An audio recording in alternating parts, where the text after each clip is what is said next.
বৃষ্টি এই নামটি শুনলেই আমাদের মনে ভেসে ওঠে এক স্নিগ্ধ সবুজ প্রকৃতির ছবি।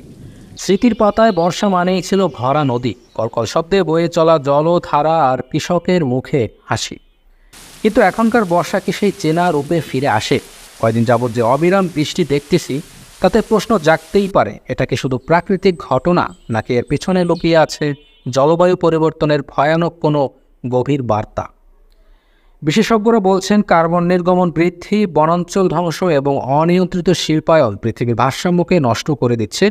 ফলস্বরূপ ঋতুচক্রের পরিচিত ছন্দ আজ অনেকটাই এলোমেলো। এই পরিবর্তনের সবচেয়ে বড় খেসারত দিতে হচ্ছে কৃষি প্রধান দেশগুলোকে। উপকূলীয় অঞ্চলে এর প্রভাব আরও প্রকট। অতিরিক্ত বৃষ্টিতে জলাবদ্ধতা, জোয়ারের পানির চাপে বাঁধ ভাঙার ঝুঁকি, সেই সাথে লবণাক্ততা, সব কিছু মিলিয়ে উপকূলের জীবন জীবিকা পড়ছে হুমকির মুখে। তাহলে কি উপকূলবাসী এই পরিস্থিতির কাছে আত্মসমর্পণ করবে? কখনোই নয়। এই চ্যালেঞ্জ মোকাবিলার প্রয়োজন সম্মিলিত উদ্যোগ এবং দীর্ঘমেয়াদী পরিকল্পনা।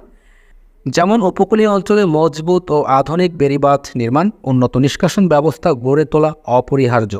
জীবাশ্ম জ্বালানির ব্যবহার কমিয়ে নবায়নযোগ্য শক্তির দিকে ঝুঁকতে হবে। বনাঞ্চল সংরক্ষণ ও বৃক্ষরোপণ অভিযানকে গুরুত্ব দিতে হবে। লবণ সহনশীল ফসলের জাত উদ্ভাবন, নতুন কৃষি পদ্ধতির বিকাশ এবং দুর্যোগ মোকাবিলার জন্য স্থানীয় জনগোষ্ঠীকে প্রস্তুত করা জরুরি। সবচেয়ে গুরুত্বপূর্ণ হলো সাধারণ মানুষের মধ্যে জলবায়ু পরিবর্তন এবং এর প্রভাব সম্পর্কে সচেতনতা তৈরি করা। জলবায়ু পরিবর্তনের প্রভাব থেকে উপকূলীয় অঞ্চল রক্ষা করা শুধু সরকারের দায়িত্ব নয়, এটি আমাদের সবার সম্মিলিত দায়িত্ব।